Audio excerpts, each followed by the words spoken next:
Hello and welcome to the Penno Channel for this match reaction to Aston Villa's second win in a row in the Premier League. It was Aston Villa 1, Southampton 0.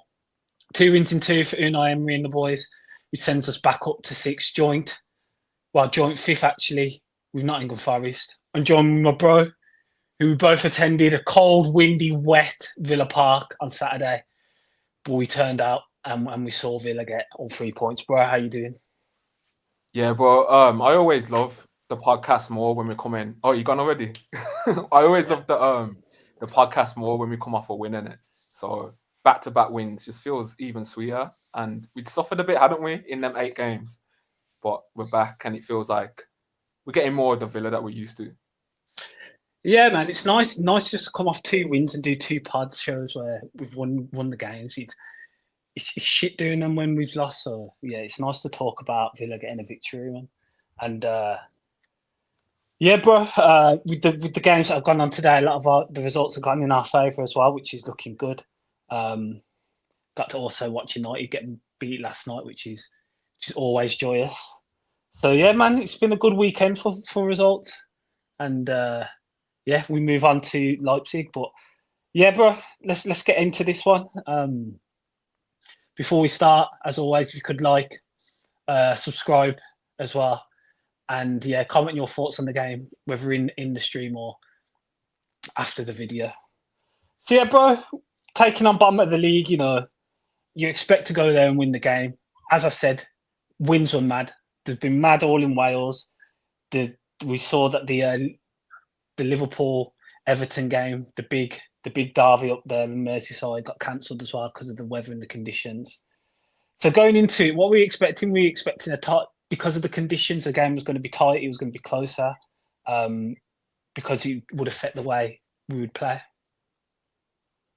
Well, firstly, I think the main talking point was the team news. Emery made a lot of changes to the side that beat Brentford.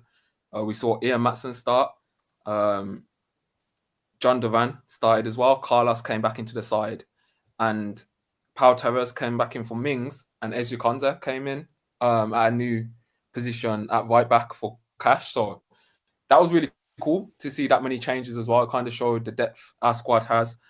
And yeah, I like that team. I really like the team, man. Like, I think it was nice to see that difference and see how we can rotate. I don't know how you felt about seeing all the changes. No, it was good to see. I think I agree, but some people might have had discrepancies with it because we did a number of changes against Palace. We brought in Maxson. I think Bogard came in that game as well, and Ross Barkley played. I think that was more because of injuries. But yeah, in the game which we rotated, we failed to get all 3 points. So if a similar scenario had come off yesterday, I don't know if everyone would have been so happy with the rotation. But when you get the 3 points, I think it looks good. It looks good after that. As I said before, I was happy anyway. It was nice to see Duran get a start. I think he's been deserving of one. And also, between Digne and Maatsen, yeah, I think it's nice to see Maatsen get a bit more game time within the lineup as well, bro. Steve has joined us, says, yes, boys, not a great game, but I'll take it. Rachel's joined us as well, says, evening villains, evening to you as well, Rachel. So yeah, bro, let's just get into the game and how we started. What were your thoughts on the first 15 minutes? How did you think Villa looked? How did you think we were playing? I thought Southampton looked quite good. I thought it was a bit bitty, wasn't it, at the start? We knew that going into the game. We know how Southampton like to play. We know how Russell Martin sets them up. He wants them to play with the ball. He likes them to have a lot of possession. And it kind of gets me thinking that Russell Martin's trying to get himself a better job after this. He's trying to follow the Vincent Kompany blueprint, if you can say, because he tries to play with a side that potentially will struggle in the league just because of the quality of players that they do have. But if he can show that he can play football with the side, then he might get a better job going forward. So yeah, we know they're going to try and play. They changed their lineup in the second half and the way they set up. But in the first half, they did set up with a back 5. And then they pushed on Manning at left back, and also an old Villa player in James Bree, who started for the first time in a while, I think, for Southampton.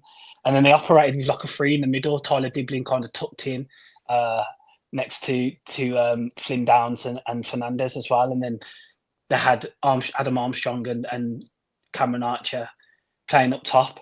So yeah, they kind of set up in a different shape, and I think in the second half they kind of reverted back more to a 4 at the back. But initially they did start with a 3, and then the Bree and Manning playing as wing backs. But yeah, they tried to keep the ball well, which I think they did in the initial stages, and yeah, Villa really couldn't get a foothold in the ball. Yeah, I actually think both teams' game plans were similar. Southampton here, they took Kyle Walker-Peters into midfield for most of the game. He was playing as a centre midfielder. And then their idea was just to go long down that their left hand side, like you'd mentioned, and they were getting in a couple of times. Like if their pass was better, they were in behind.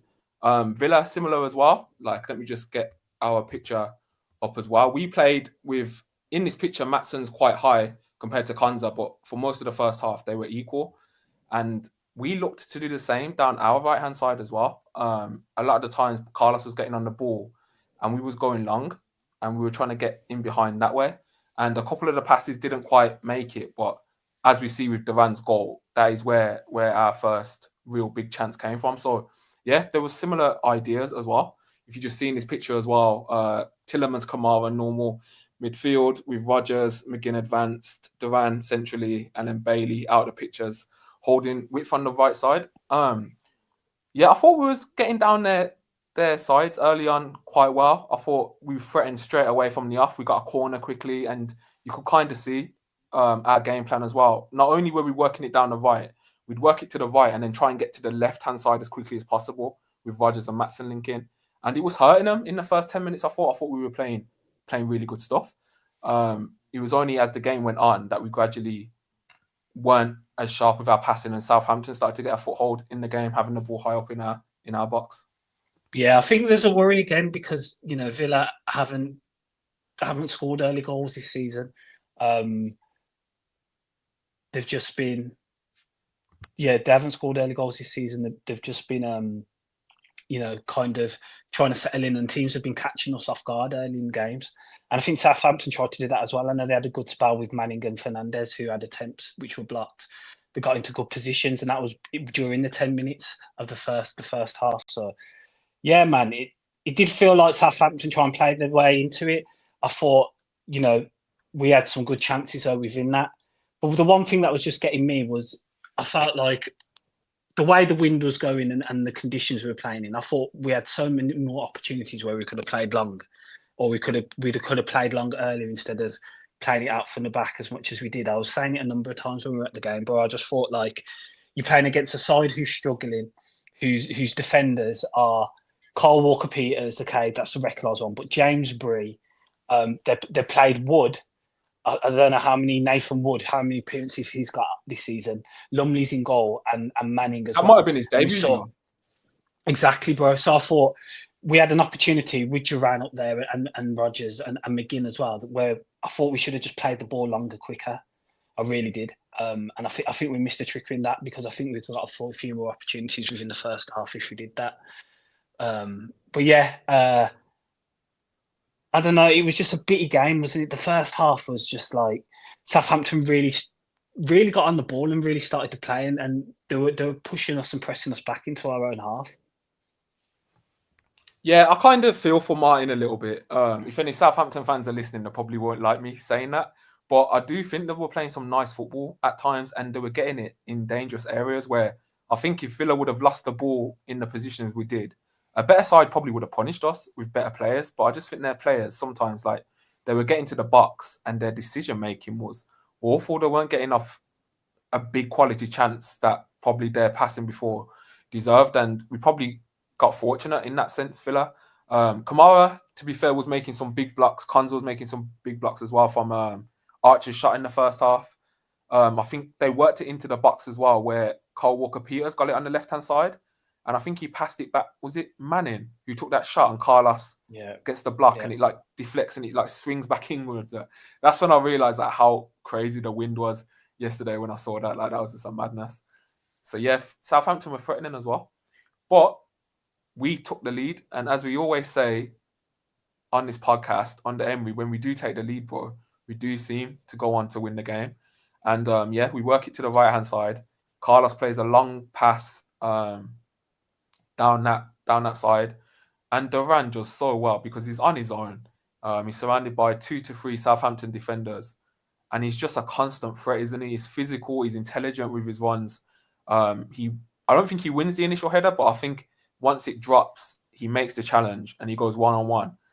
And I don't know about you, but when Duran's one-on-one, I have so much trust in his ability to score. And it's a great finish. Like, Lumley comes out early and he just calls it round him, and Villa are 1-0 up, bro. Yeah, he makes a chance out of nothing. Like as you said, bro, he didn't really challenge for it. The ball went in the air, the Southampton player, and he's managed to nick it on the tackle after that. And then once he's thrown goal, it's reminiscent to the goal he scored against Everton last year when he was through and he just put it past the keeper in Jordan Pickford. This time he just flicked it past Lumley and stuck it in. It was a great finish. Lumley gave him the opportunity really by coming off his line so quickly, and all he had to do was lift it. But yeah, that's Duran. Whenever he's through on goal, you bank on him to score because he's so clinical with his finishing. But yeah, from to start, get a goal within the first 24 minutes, you can't ask for more than that. That's a brilliant start for him. And as I said, I thought his general play was good yesterday. His link-up play was good as well. I think people, when they watch him, they say he didn't do anything else within the game, and I disagree with that. I think, he held the ball up well. He linked up with his passing as well. And yeah, I think that does go unnoticed with Duran because we're used to Watkins and what he does off the ball as well. But I do think Duran does some good things as well. The only thing that sometimes concerns with Duran is just positioning on the press. That's it. That's the only thing. And I think with time, he's young still. He's very young still. That would just come with time. But everything else regarding his game, I thought was very good. Sorry, bro, I had my mic muted there. But I 100% agree with you. Like, I think sometimes, like, the perception of what Duran does outside of scoring is so inaccurate compared to what he actually does. Like, people used to say, like, he's lazy off the ball, like, his pressing's really good. His link-up play is really good as well. He drops deep. He's so unselfish with his play. Like, he always looks to pass and find the man. Like, it's very rarely will Duran shoot where he should pass. And even though, like, sometimes most of the crowd are the ones that are egging him on to shoot as well, but even when the crowd do that, he still has the intelligence to pass the ball to a better player in a better position. And yeah, I think he's just such a good player. Still 20 years old, scored on his last 4 starts for Aston Villa. Like, you really can't do much more than that. The opposition obviously weren't the greatest, but he can only do and score what's in front of him. So yeah, really happy with Duran's performance. He's really happy with how he's progressing. And Emery said as well, like, his performance and his goal was great, but the fact he was working hard throughout is what really impressed Emery. And I kind of wanted to see him probably stay on a bit longer. I don't know about you. It was 60 minutes? So unless he's starting against Leipzig, maybe that could be potentially why he got taken off early. I'm not sure, but yeah, I just thought for his first start, I would have liked to see him get like maybe 75, 80 minutes. That would have been nice. I'm not bothered. Like, I can't lie. I just trust him with those decisions. Like, that doesn't bother me. He brought Watkins on because he thought it was the right time. Like, in terms of do I want him to see him play more? No, I thought it was fine. He came on, got his goal, and I'm sure Unai has other plans for him. Whether he does start against Leipzig or he doesn't, I just think, yeah, I wasn't too fussed with that substitution at all. Let's get into some comments. Rachel says, not a great match at all. We need better performance and wins from now on. Duncan says, evening all, Duran wins us the 8th game of the season. Like, it feels like that, to be fair. Whenever he starts, it feels like he wins us the game, and then he comes off and wins us the game. Steve says, why is it we are the only team that never take advantage of a 2-on-1 situation? Most teams score in that situation. Yeah, I think Steve's on about the second half, which we'll get into, which was just funny being in the stadium watching that. Ryan says, evening all, we played pretty poor, but a win's a win for me, especially after that poor run. Ryan says, don't know if there was a little deflection on Duran's goal, but did anyone else see the curl that he was getting on it? Rachel says, Duran hits the ball so clean. Ryan says, Watkins should have put McGinn in twice. One of them was a certain goal. I'm not having this argument that you lose all your link-up play when Duran starts. Duncan says, Duran has the best goals per minute ratio in the Prem as true striker. Yeah, that's the thing with Duran. Like, he's hit 50 Premier League appearances, but the minutes in the games aren't a lot. So when you actually look at his minutes to goals ratio, I think it's like 81 minutes, which is just ridiculous. Like, getting more than a goal than in a full game of 90 minutes, like, is ridiculous. Vod says, Sot Villa fam, have I missed us praising Kamara yet? What a great player. He was everywhere. We're going to get into Boubacar Kamara, who was my man of the match for the game. Same as the Brentford performance as well. But yeah, no, sorry, I gave Rodgers the Brentford performance. But yeah, Kamara was excellent yesterday. I don't know how you felt about his performance. But yeah, I thought it was quality as always. My man of the match was McGinn, but I thought Kamara was quality as well. So yeah, we're 1-0 up, 20 minutes gone, bro. As we said, Southampton were threatening. They were getting into our box as well. Did you feel like we conceded, though, in that first half? No, I didn't feel like we conceded. I didn't feel like... Well, they didn't. They had 4 shots, none on target in the whole game in totality. I think they didn't have a shot then. From the 9th minute in the first half, they didn't have a shot in the first half. So no, I didn't feel like we conceded at all. Yeah, I wasn't apprehensive about that. I thought we'd go into the half 1-0 up. Yeah, I got the stats here. So what? Throughout the whole game, 2.29 expected goals today, 0.33. Yeah, they didn't deserve to score yesterday. They had like half chances where like their final ball let them down, or they just made dumb decisions. But their actual shots they took, they didn't deserve to score. I thought we were worthy of the clean sheet. Yeah, facts. So yeah, bro, half time, 1-0 up. That's been a rare feeling this season, man. Like, Villa don't normally go into half time leading this season. I think it's only Leicester was the other game that we've done it in the Premier League. Yeah, we've mentioned it loads, bro. Like, Villa used to take the lead early in games at home, and it was on our home record when we won all those games. That was one of the big factors. We'd take the lead early and then we'd see the game out. And we haven't done that this season. You have to think Everton, we were losing. Wolves, we were losing. United, we didn't score. Palace, we were losing. You know, a lot of the home games, if not all, we've been behind or we've drawn. So maybe Bournemouth, but that was a late goal to take the lead in that game. So yeah, bro, it was nice to go in leading at half time and the goal coming relatively early within the game as well. And as we did, once we'd done that and we scored, we managed to hang on and get the 3 points. So yeah, hopefully that's something that carries on through to the rest of our home games going forward. Now we can take the early lead because, as we always say, and you said earlier, our record with Unai when we take the lead in games is very, very good. One thing I wanted to mention, though, like, I really liked how aggressive we were when pressing. It seemed like we were actually tackling once we were closing down as well. Like, Kamara was winning the ball loads of times in dangerous areas when he was jumping, tackling. We had that chance where they were passing in their box. Kamara jumps, and if his touch was better, like, he could have got a shot off, but he falls to Duran.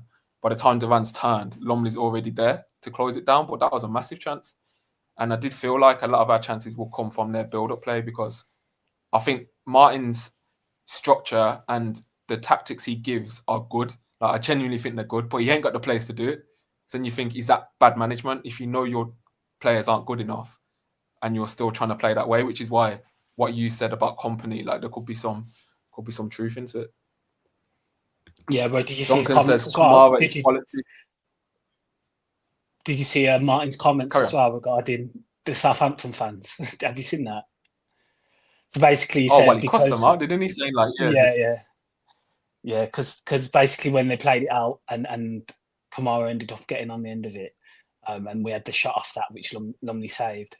He said, well, the next time we had the ball and we kicked it upfield, the Southampton fan cheered and we ended up conceding from the goal, conceding from that moment of play. So he said that's partly to do with the Southampton fans, which I don't think they'll take to too well. But yeah, I think Russell Martin is stuck in his ideas and his ways, and he won't change.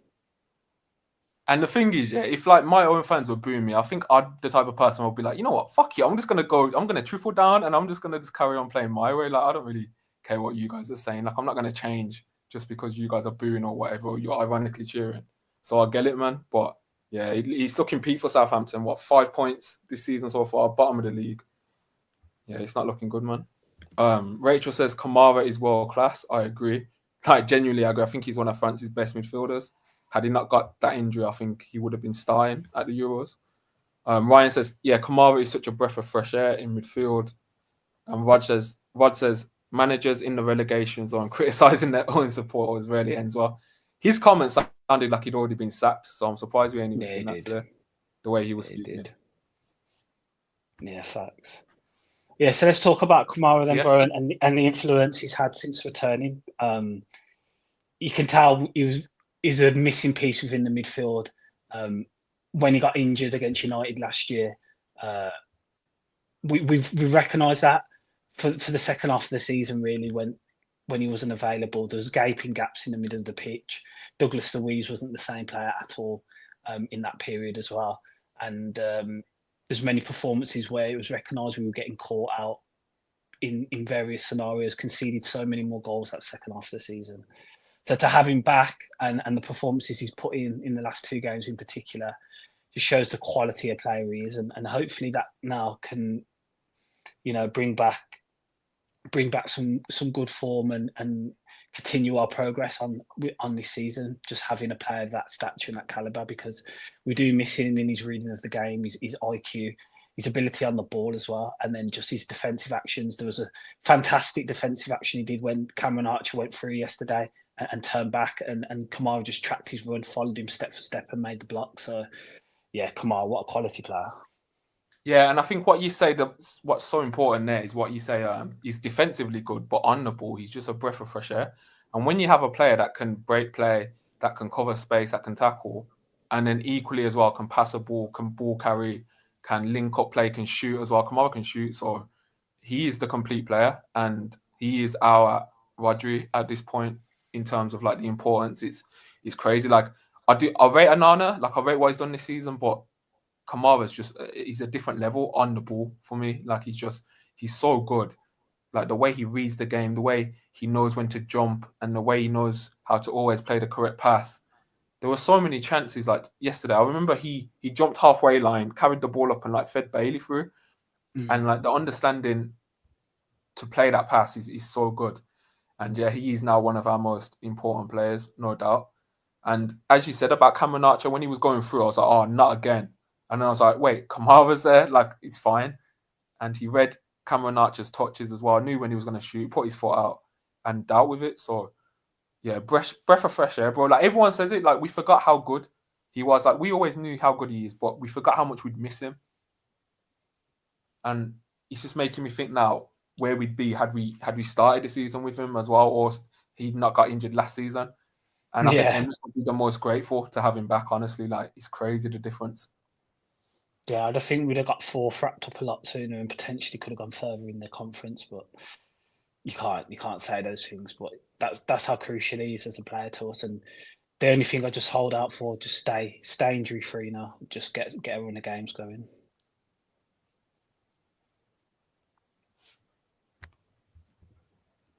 Second half, bro.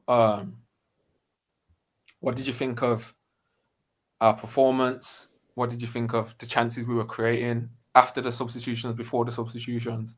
And how did you think like we defended? I thought we were comfortable in the sense that I didn't think Southampton were going to score because they hadn't done anything to suggest they would. They had the ball in possession, they had it in our half, but they were not creating anything that troubled Emi Martinez whatsoever. Emi Martinez didn't even have to make a save yesterday. So I didn't worry in that. The concern was basically I would have liked us to just kill the game off and not even got into the point where they could potentially have got a point from the game. I thought John McGinn was really influential yesterday in actually getting us over the line, getting us up the pitch, and his decision making when he was on the ball, his turning and relieving pressure, winning free kicks. I thought he was really good yesterday, and that was one of the best games I've seen of John McGinn this season because I've been critical. I think his performances haven't been up to the level of what they should have been, and made comment about that earlier on in the season, and I think when John McGinn's good and he's on it, he's really good, and he showed that in midweek against Brentford and again on the weekend. So hopefully that's form that John McGinn will continue with going forward, because when he's quality, man. There's not many players that can do what he does when he's on the ball, and when he has that confidence, he starts to get really creative as well, and he starts to do more with the ball than when he's not. And yeah, I thought he was really good yesterday, really good. Yeah, let's get on to it, bro. Let me just touch on McGinn as well. Like yesterday, whenever we got the ball, like I felt safe in possession. Like his ball security was really good. His control was good. He was finding the right passes. And this is just the thing with McGinn, isn't it? It's just like consistency. Like if he played like he did yesterday, every single game of the week, like he'd be amazing. Like we'd constantly praise him, but there are some games where he just doesn't do that as well. But I do hope for the rest of the season now we can see this version of John McGinn. And he was unlucky not to leave with a goal and an assist yesterday. Like really unlucky, because we were getting them chances on the counter-attack in the end. So yeah, good performance from McGinn. Great performance from McGinn, actually. Like really good. Yeah, bro. Let's get on to it then, because these are going to be the talking points of the game as a whole. I think it's what happened after the substitutions came on. So we took off Maatsen, we took off Yuri, we took off Leon Bailey, and we took off Duran on the 58th minute and the 59th minute. So we made a quadruple sub. Very rare for Unai as well. So yeah, Digne came on. It was good to see Tielemans come off, because I thought he was getting a bit sluggish in the middle of the pitch, and I think now with Kamara fit and available, we can trust Kamara's ability on the ball, and obviously Ross Barkley as well is good on the ball when he comes on. Be interesting to see what happens when Anana's fit as well. If we do play with Anana and Kamara at some points, that'll be interesting. But yeah, Tielemans came off. Yeah, you say that, to be fair. Sorry, bro. You say that about Barkley. I think it's got to be past tense now, isn't it? Like he was good on the ball at the start of the season when he come on. Last couple of games, it's almost like he's trying to buck that trend and go against us there, bro. Yeah. I thought Brentford, he had a few sluggish passes, to be fair. I didn't think he was as bad yesterday, but yeah, he did against Brentford. That really stuck out. But yeah, Barkley came on. Obviously, Watkins came on, and Philogene as well. So yeah, the 4 subs came on, and if anything, didn't it feel like we played better when they came on? What's your thoughts? Because the game was just going by. I don't think we played better in the sense. I think the gaps open more because time was running out for Southampton, and they. Do you really think that? Yeah. Do you really think that? Like even after watching the game back, like the gap, 100%. Like the gaps opened up way more. They were pushing players on more. They were higher in their press as well. Like the gaps were just opening up. There were times we had like 4-on-1s, 5-on-1s. Like it was ridiculous. No, I get that, but I mean, no, but do you not think that was because we were playing better through the lines as well? Like we were passing better from back to front. I thought we did play a lot better on the ball in the second half. I'm not sure, bro, because as I said, like Barkley was losing the ball like a lot, and our final pass, I don't know, I don't think there was that much difference. I'll be real, because first half, Pau Torres and that ball into Duran was working. I think you could argue Carlos was sloppy in the first half with some of his passes that were annoying, but outside of that, bro, no, I don't think there was that much change in performance. That's fair. I thought we were better in the second half. I thought that's what led to. I think it's been overshadowed by the amount of chances we actually missed in comparison to that. The football was actually a bit better in the second half, and we actually created those opportunities through that. And I think that's just getting caught up with it was a poor game, because we should have scored 3 and 4 goals because we had so many clear opportunities. But I thought the general play was better. Personally, that's what I thought anyway. Well, I'm just looking at the stats. Like we created more in the second half for sure. We had more passes in the first half. We had more corners in the second half. And then, so I think it was even, but I don't think we were worse in the second half, and I don't think we were worse in the first half. I thought it was a similar level, to be fair. And as the game went on, like the gaps just opened up for me as Southampton got more. I don't know. I just felt first half. we were a bit more pinned, and I don't know, maybe because it was coming towards where we were sitting, and it was down our end the first half. It felt like we were a bit more trapped, and that's why I was stressing so much about us not playing long, because I thought we weren't playing well through the lines at all, and the pressure just kept coming back. So yeah, maybe that was a reason why. So yeah, bro, let's talk about it, man. The chances missed and the opportunities that we created. Like, what do you just put it down to? Just one of those days? Is it a reoccurrence? Again, we had 5 big chances, missed 4 of them. Is this a problem now going forward? Is this going to continue to cost us going forward? What's your overall thoughts and opinions on that?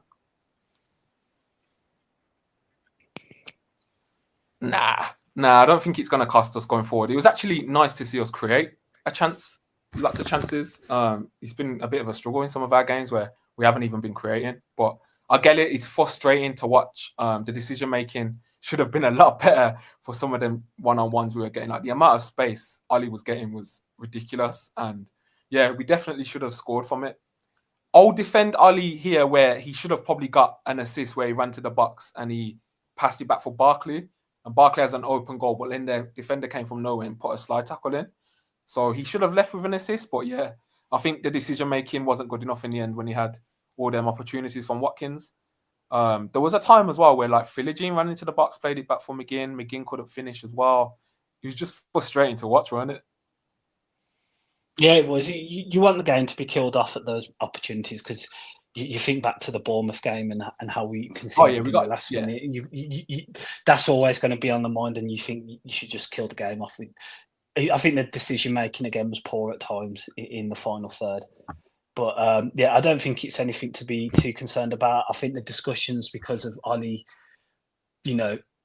making a few incorrect decisions, I think it's been over concentrated. I think it's too much. I think it's kind of ridiculous, some of the stuff I've seen being said about Watkins, to be honest. Like, I think it's mad. It's too reactionary. It's far too reactionary. You can't put in that performance.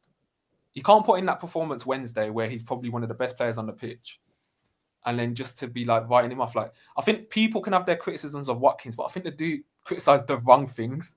A better criticism for Watkins for me would be like his link-up play is probably not as good as it was last season, or like his strength's not as good as it was last season. But like, missing chances, like, that's always, like, every striker misses chances, and I know it's frustrating with Watkins because we watch him every week and we feel he's the only striker that misses chances. But like, I'd rather my striker like get bare chances than none at all. Like, that's not a reason why I'd say a striker's bad.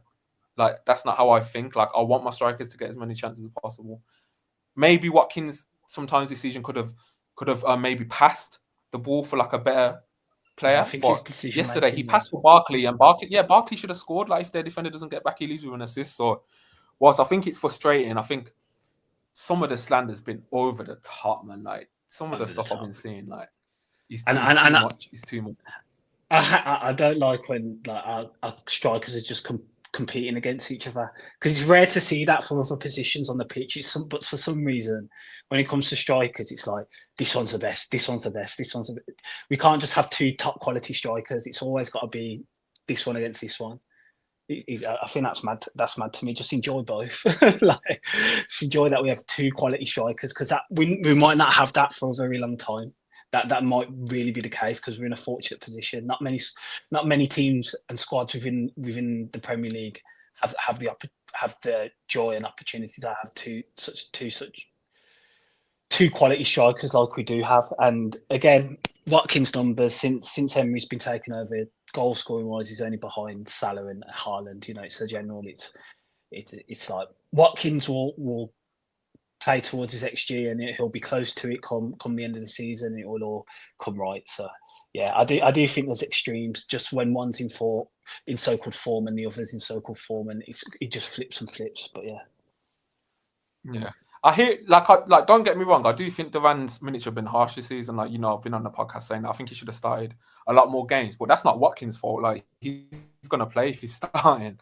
And it's just over the top. And the things I'm seeing people criticize Watkins for, it's just like, every big striker misses chances. Haaland, the amount of chances Haaland missed last season compared to how many goals he scored, like, you should want your striker to get bare chances. Like, that's the logic. If Watkins was going 3 games and not getting any chances, I'd be like, I'm worried. I'm worried what's going on here. Why isn't our striker getting in the box to get chances? That's how I think anyway, bro. Obviously, people see it differently. But yeah, my concerns with Watkins more are the strength and the hold-up play.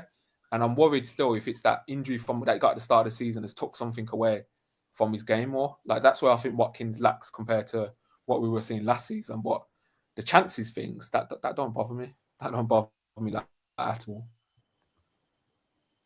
It's mad because I think like minutes per chance or big chance. I think Watkins and Duran are like almost identical if you do like per minutes and like big chances that they've had. I think they're just almost identical. And I think the misses isn't too dissimilar anyway. So it's just much of a muchness anyway. If Duran was playing probably the same amount of minutes Watkins would, he'd have the same amount of big chances as well. And I don't think he'd score like more or less. I think he'd just be good. It just shows we'd have two top quality strikers who have loads of chances. That's what my thoughts are anyway. Sharik says the performance was terrible regardless of the weather and changes, same as it has been most of the season and the 8-game run. Big problems with the style of play. Do you want to talk about that, bro? Yeah, we'll get into it after we talk about that. But I'll come back to that. Duncan says no one loses the ball quite like Bailey this season. Derek, thanks for joining us. He says if they can get into proper form with style, Villa are definitely dangerous. Rachel says we do need to become clinical for us to score. Nick says Villa are finally back playing as villains. It feels good, man. It feels good to finally get results.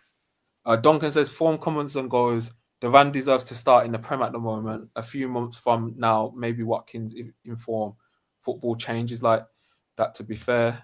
Paul says, hi, Penno and Adam. It's a most welcome buy in Jan now.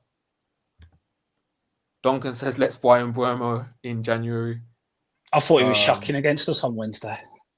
Yeah, I'm not convinced by Mbeumo. I think we need someone more electric.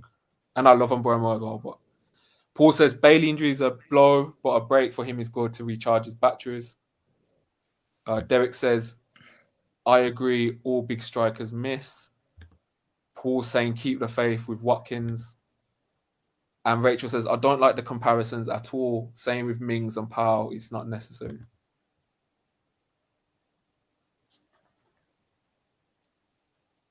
So, yeah, that's all the comments, bro. Yeah, so let's get on to this, bro, about our performances this season and how we've been playing, because when it comes across to the numbers, it doesn't look too dissimilar from last season. Yeah, let's get into it and let me know your thoughts going about it. All right, so this is, you're going to have to bear with me and my brother. This is about to get very nerdy and mathematical, isn't it, bro? Yeah. Go on. So basically what this is Villa last season versus Villa this season in the first 15 games in the Premier League. And what the data is looking at is the quality of chances Villa are creating and the quality of chances Villa are conceding. So last season, our non-penalty expected goals, which is the quality of chances we're creating outside of penalties, was 28.17. That was 4th best in the league. This season, we've created better. We've created more quality chances this season, 29th, but it's the 6th in the league. But the raw number is better than we were at this stage last season. So that goes against a lot of narratives at the moment. And I know data and stats don't tell you the whole picture. I get it. But the narrative right now is we were creating loads more last season. We were scoring way more because of the chances we were creating. But the data says the opposite. Yeah. Last season, our non-penalty expected goals against, which is the quality of chances our defence were conceding, was 22.34 expected goals. That was the 10th best in the league. This season, the quality of chances we're conceding is 19.96. That's the 6th best in the league. And that's 3 less expected goals this season. So that basically implies our defence is conceding way less quality chances this time last season. That indicates that's a better defence. And the reason we're conceding goals could be more on the goalkeeper's shot stopping. Now, we all love Martinez. We all love Emi and what he does. But I do think his shot stopping was better last season than it was this season. Well, he was right. Well, statistically, he was rated the best in his goal prevention last season as well. He was the best goalkeeper in the league, deservedly, like numbers and eye test, wasn't he? because he had the best numbers. And I think those have just slipped a bit this season. Yep. The goal difference between our expected data was 5.83 last season. That was 7th best. This season, it's 9.09. That's 4th best in the league. And our expected points, the points you could expect based on our performances we've given, was 26.74 last season. That had us 5th. And this season, it's 26.42, which has us 4th. So if luck wasn't a factor, you could argue Villa should be 4th in the league based on our performances this season. Now, a lot of people are going to disagree with that. A lot of people are going to say, no, we're way worse. And I get it, maybe on eye test, we don't look as convincing. But if people are saying there's some massive drop-off from last season to this season, I don't agree with it. I just don't agree with it. And I think last season we did ride our luck a lot, and no one wanted to admit it because we were riding the wave of being in the top 4 and going for Champions League. No one wanted to dampen the mood, but I think there is a reason why we saw that collapse as the season went on. And I don't think it was down to Kamara. I just think like the variance caught with us. Like, let me just look to last season, bro, the Chelsea game. Chelsea were battling us that game until Spurs away. Yeah, until the red card. Bro, Brentford away, we could not break them down until Ben Mee got sent off. And then we score 2 goals and we win the game. Like, people forget about this. So whilst I think it's a case of last season we kind of overperformed a bit, rode our luck. We were still really good. We were still amazing. Of course we were. Of course we were. And I think this season, like the Bournemouth goal, I don't think we deserve to lose that game. Like the Palace game, you could argue we probably deserve to win that as well. Like, I'm not surprised we won these last 2 games. And I'm not surprised that we've gone from 12 to 6 because that's more where our performances are deserving. Top 6, bro. If anything, top 4. Exactly. So I think that our message overall is we're not as bad as people think we are made out as in terms of the numbers. We're not as bad. If anything, could say in some aspects we were better, but there's variance in certain games where they may have gone with us last season, like the Chelsea game away, where they had a number of chances they missed. We took our one, and this season, every chance they had went in. Like it's variance. But if you looked on the raw numbers from both games, they're almost identical in that sense. So yeah, I think don't get too concerned about how Villa form suggests it to be in terms of the matches. I think overall the general performance, the defence numbers wise is better. I think you look at the number of goals we conceded this season, the Cunha goal, the Dwight McNeil goal. There was some other goals you've conceded which are screamers, and it's just Madison free kick. Madison free kick. Martinez should have saved that against Arsenal. It's just variance. It's variance, and I think we'll get stronger as the season. My prediction is, and how I feel is that because Unai is now rotating and trying to use as many players as possible in the squad because he doesn't want to be in the position he was last year, where we had hardly any players and players were just being thrown in who hadn't had any 90 minutes within the side. So you like to Lamar Bogards have had a few 90 minutes. You've got like Matson who will start some games. Obviously Duran who will start some games. He's not afraid to rotate the midfield with Barkley, Kamara, and Tillemans, and when Onana's fit again. No doubt Jacob Ramsey will get when he's back fit as well. So like Unai's not afraid to rotate. You've seen Philogene start games as well. I think that will go on to benefit us as the season goes on because they'll have more minutes in their legs and they'll be more aware of what is required in the first team. And so we won't have such a drop-off. And if anything, I feel we'll get stronger. Even with Champions League football, I feel we'll get stronger as a squad. All being that everyone, stays fit or we're here for few injuries and it's not a massive injury crisis. But yeah, that's my views on it. And don't be too concerned. This is why I think, I 100% agree with you, bro. Like, I don't think there's this massive drop-off from last season. I think if we can be honest now that the season's over, we got lucky last season. Like, we rode our luck in games. Like, it's fine to say. And we rode it because we wanted Champions League football and we were all gassed. And it's another reason why I think, like, the punditry sometimes is just bullshit. Like, this idea that we've dropped off massively because of Champions League. Like, it's such a lazy, like, narrative, low-hanging fruit narrative just to say. When the data is showing that there's been no drop-off. If anything, our league performances or the amount of quality chances we create and concede is better than this stage last season. And obviously, the 15 games isn't a big sample size, isn't it? So we've got to remember that as well. But of course, McGinn came out and said the Conference League turnover playing Thursday, Sunday is harder than Champions League. So even the players are saying that. Like even the players are saying it's not harder Champions League. So yeah, I just don't agree with that fall off after Champions League games like at all. Brave to say this the week we play Champions League, I know, but I'm just saying. Of course, I'm gonna just go with it anyway. And and yeah, plus, we've had defense, bro. Like I don't think the defense has got like, massively worse. We conceded a shitload of chances this season. Like Chelsea away, Sterling went 1-on-1, and if he passes to Jackson, they go 1-0 up, and he just doesn't. It's just margins, isn't it? It's just margins. Like I think we was better this season against Arsenal home than the game we won last season 1-0. 100%. Yeah, 100%. We created loads and we limited them to less chances. They're shit. Yeah.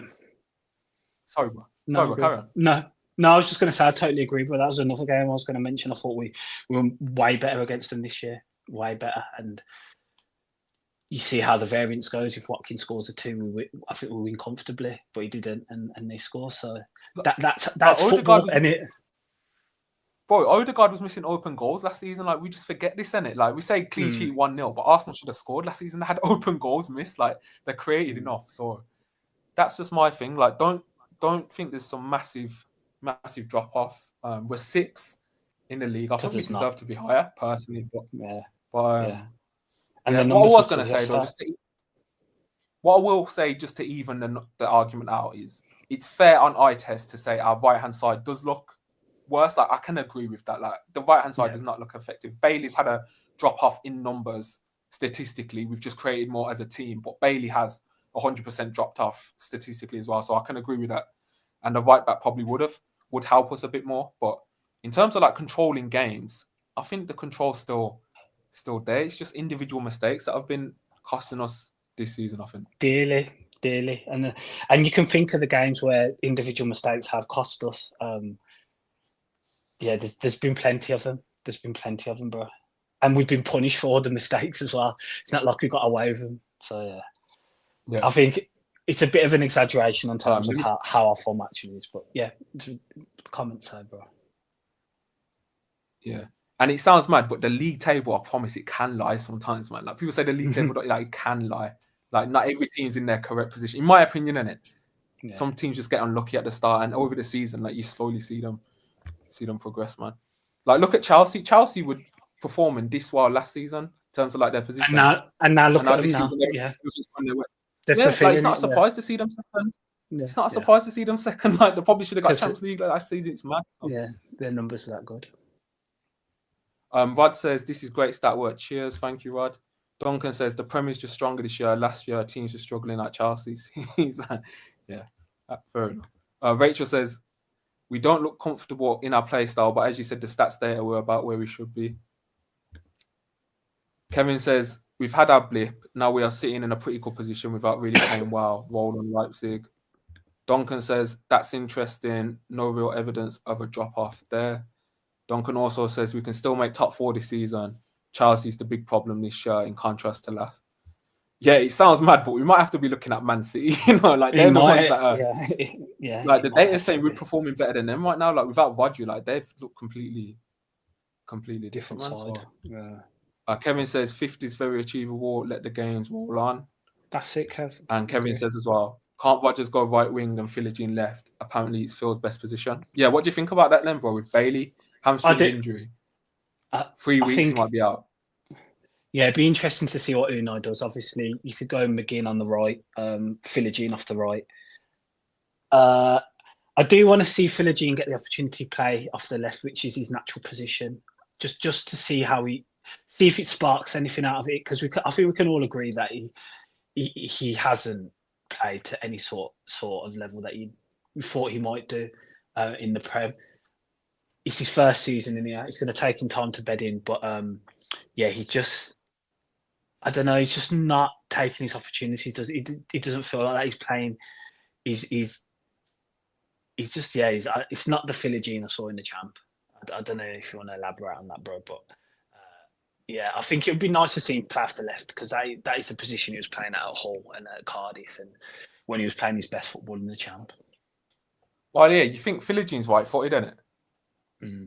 His stronger foot's is right, so you think right-footed on the right wing in modern football is normally the opposite, isn't it? You normally have wingers that cut inside, and maybe it'd be interesting to see Philogene being able to cut inside and and get shots off, which is something we haven't really seen to his game yet. But I understand the criticism of Philogene. Like, he has not been playing well. Like, his decision making has not been there as well. But me personally, I'm not fully there to write him off yet. Like, I still see a little. You're close yesterday. I was close yesterday, bro. I'll be real. But I'm close to dropping any Villa player, bro, when the game's going on. Like, that's just how it goes. Facts. But yeah. What doesn't help Philogene is he scored his Puskas goal on the right, so now everyone just thinks that's his best position. Yeah, true. So yeah, but that's our little stats thing, guys, that we just wanted to break down and just look to take comfort from it, that we haven't dropped off massively. Like, it's similar to last season performance-wise. Yeah, which may come as a surprise, because I do get it. Some, like, with watching some of the games and stuff, it may not feel that way in terms of what you view, but the numbers kind of back it up. So yeah, it is interesting. It is interesting to look at it from that angle. Kevin says, no disrespect, but 5th place is Forest as we speak. Over a season, I'd back Villa to finish higher, even with chance football. Wow, these 2 next games are massive, aren't they? Forest and City. Yeah, the next 4, I think Forest, City, Brighton, and Newcastle. That's 3 teams around us, and Newcastle, where we like, last 2 seasons we've got absolutely battered. So yeah. We know as Villa fans, Newcastle away is normally just a write-off, and so that one, I'd take a draw. I'd take a draw from that. Like, try and get a draw from that game and beat our previous 2 years there, man. Like, it's Boxing Day as well, isn't it? Yeah, it is. Yeah. Paul says, I want to see Nico Williams in Jan. But seeing Cameron Archer without my Villa goggles on was eye-opening. Shocking, he's the same height as Ali, but just doesn't have his presence. How tall is Cam? Do you know? Right, if he's the same, I trust what Rod says, and if he's the same height as Ali. He doesn't have the presence, though, does he? I think he might be. He's peaky Archer, because I think there's a player, but he's just every time he's surrounded by the worst side in the league. Yeah, exactly. He'd like to see him play for a bit of a better side, but yeah, he's what he is, man. Yeah, at Villa, ironically, but no, Duran just levels in it. Yeah, like that was just. I know we compare, but Duran there was just difference in it, like different levels, like couple above in it. Yeah, for sure. Kevin says, beat Forest, draw against Man City and Newcastle. 5'11", bro. Archer's 5. I always thought he was like 5'7", 5'8", maybe. So yeah, bro, I think that's it for the podcast. I think we covered everything as well. I tried to offer some hope for the future of this season for Villa. I don't think it's hope, bro. I don't think it's hope. I just think it's like, chill. We're in a good position, and statistically it backs up that we should be in this position, if not a bit higher as well. And the drop off hasn't been as drastic as people think from last season. If anything, it's a similar. I say hope because man are going on like we're getting relegated. Like some of the like I get it, and we went winless for 8, but like sometimes results don't always reflect performances, man. Like, it's telling me we deserve to draw against Bournemouth. Like, we deserve to win that game. Palace as well. We did not deserve to draw that game. Let's be frank. It wasn't a draw. Tillman scores a penalty. We win that game comfortably. I think it's just variance. Missed a pen. They went at the other end and made it 2-1. And we're chasing. So yeah. Anyway, bro. As well. Sorry, last time, bro. I wanted to say, putting it out there, Cole Walker-Peters. If we got PSR issues and he's on a free next season, I would not mind him at right back. I think he's quality. He's a good player. He's good on the ball. Really good on the ball. Positioning's good as well. And I think if anything, he'll be one of those, along with Tyler Diblin, he'll be one of those who would remain in the Premier League if and when Southampton do go down. Yeah, Diblin as well. It's out. It's mad how much he looks like Jack in it. I don't think he had the best game, but the play style, like, you can tell in it. Yeah. So yeah, guys, thanks for joining. We're gonna wrap that up there. If you could like the pod, if you haven't already, subscribe if you're new. We want to try and push for 750 subscribers coming up soon, bro. For the new year. Facts. Try and get our subscribers up. We want to try hit 1,000 soon as well. So yeah, thanks for joining, and we'll catch you on the next one. Not the Villa.